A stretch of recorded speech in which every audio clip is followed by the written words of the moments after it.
Panibagong pasakit na naman para sa mga konsumidores ng Cabanatuan Electric Corporation o CELCOR ang abiso sa pagtaas ng kanilang singil ngayong buwan ng Abril.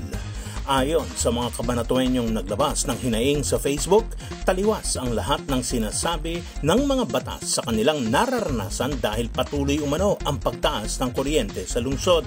Isa sa nagpabigat ng kanilang pasanin ang double billing na nagresulta sa double bayad sa loob ng isang buwan sa CELCOR. Batay sa mga impormasyong aming nakalap, nakatanggap ng mga bill ang mga konsumidores noong November 2023 hanggang January 2024 sa loob lang ng 20 days sa halip na 30 days o isang buwan.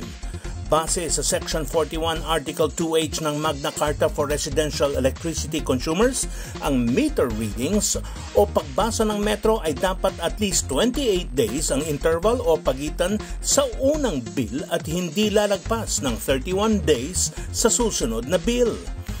Pero aming natuklasan na hindi lahat ng barangay sa Cabanatuan ay naapektuhan ng problema ng double billing. Paliwanag ng CELCOR sa kanilang anunsyo, natapos na ang kanilang partnership sa isang supplier na hydropower plant noong February 5, 2024, kaya ipatutupad na nila ang paggamit ng coal-based na kuryente na mas mataas ang presyo kahit hindi pa aprobado ng Energy Regulatory Commission ang kanilang petisyon na magtaas ng presyo.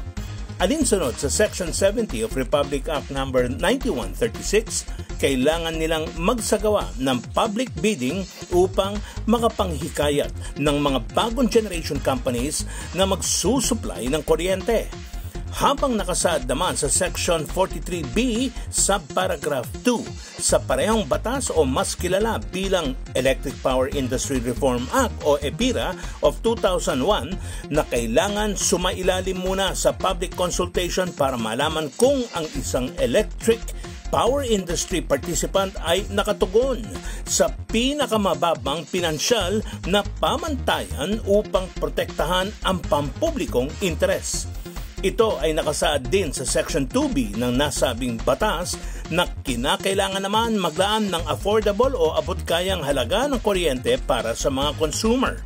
Kaya naman, handa nang makikipag-ugnayan sa Energy Regulatory Commission o ERC ang mga consumers ng Cabanatuan para maipaabot ang kanilang hinaing sa hindi makatarungang pagtaas ng kanilang bayarin sa CELCOR.